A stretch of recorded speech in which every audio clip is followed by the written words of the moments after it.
pejamkan mata sejenak.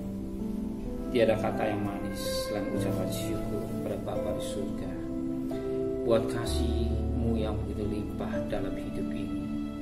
Engkau sudah pelihara kami, keluarga kami, dan kami boleh bangun dan tubuhnya sehat dan pagi yang cerah. Sebelum kami aktivitas lain, kami utamakan Engkau.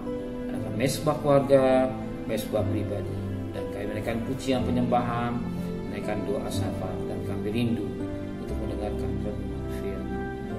Urapi hamba-Mu, urapi kami. Roh Kudus, kuasai hati dan pikiran hamba-Mu, kuasai juga kami semua, sehingga kami diberkati oleh Tuhan. Haleluya. Amin. Shalom. Selamat pagi. Temu dalam kasih Tuhan Yesus Kristus. Mari kita akan membaca Ratapan pasal 2 ayat 13 sampai ayat 22. Ratapan pasal 2 ayat 13 sampai 22. Apa yang dapat kunyatakan kepadamu? Dengan apa aku dapat menyamakan engkau, ya putih Yerusalem? Dengan apa aku dapat membandingkan engkau untuk dihibur, ya darah putih Sion? Karena luas bagaikan laut runtuhanmu, siapa yang akan memulihkan engkau?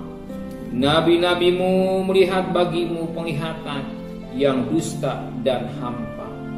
Mereka tidak menyatakan kesalahanmu guna memulihkan engkau kembali.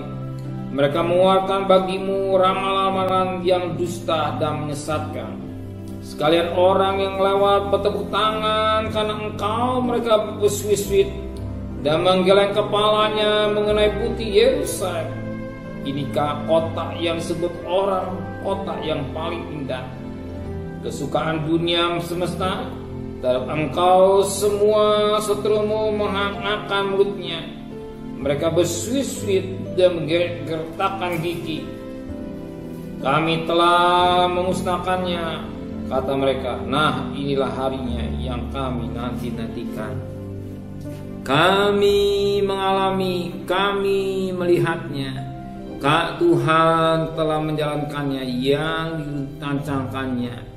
Ia melaksanakan yang difirmankannya, yang diperintahkannya dahulu kala.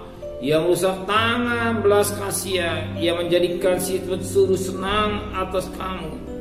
Ia meninggikan tanduk lawan-lawanmu. Berteriaklah kepada Tuhan dengan nyaring, hai putih Sion. Cucukkan air mata bagaikan sungai siang dan malam. Janganlah kau berikan dirimu istirahat, janganlah matamu tenang. Bangunlah, mengeranglah pada malam hari, pada permulaan giliran jaga malam. Curahkanlah isi hatimu bagaikan air di hadapan Tuhan.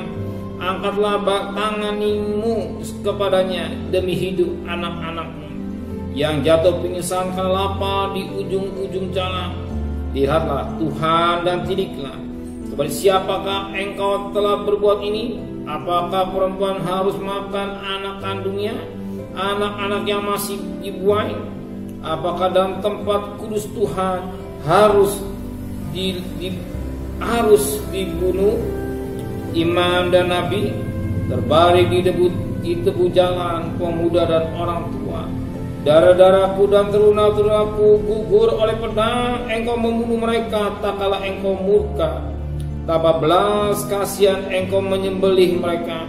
Seolah pada hari perayaan engkau mengundang semua yang kutakuti dari sekeliling. Tak kala Tuhan muka tak ada seorang yang luput atau selamat.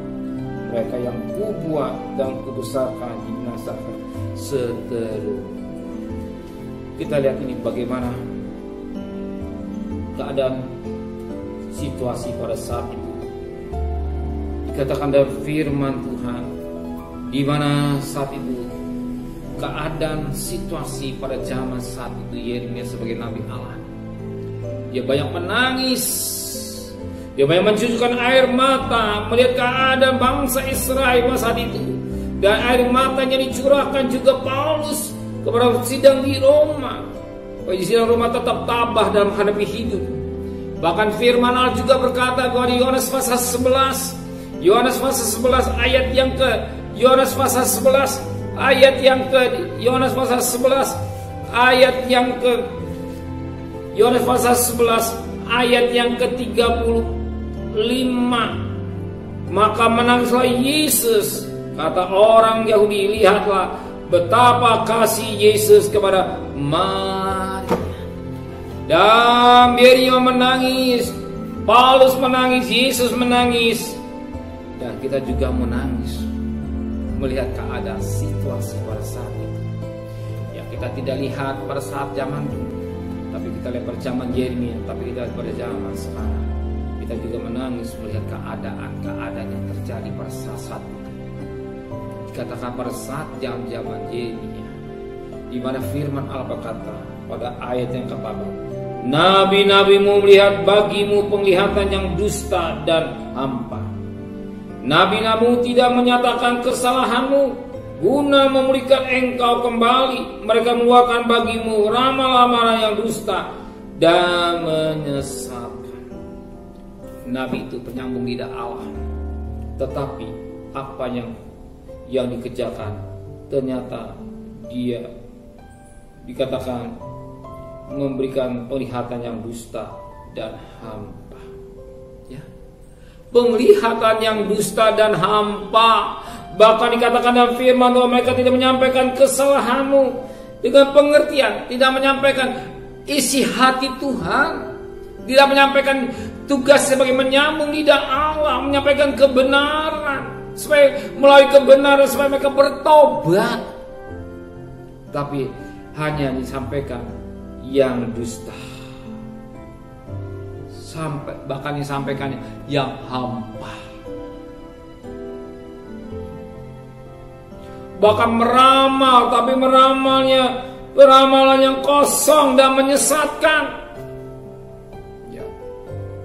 Nabi itu penyambung lidah Allah, tetapi dia tidak memperkerjakan sebagai nabi yang benar, di mana dia tidak memberikan penglihatan yang dusta dan hampa, tidak menyampaikan yang benar sesuai firman Allah, bahkan mengeluarkan ramalan-ramalan dusta dan menyesatkan. 3 hal yang dikerjakan: ramalan yang dusta, perkataan yang dusta.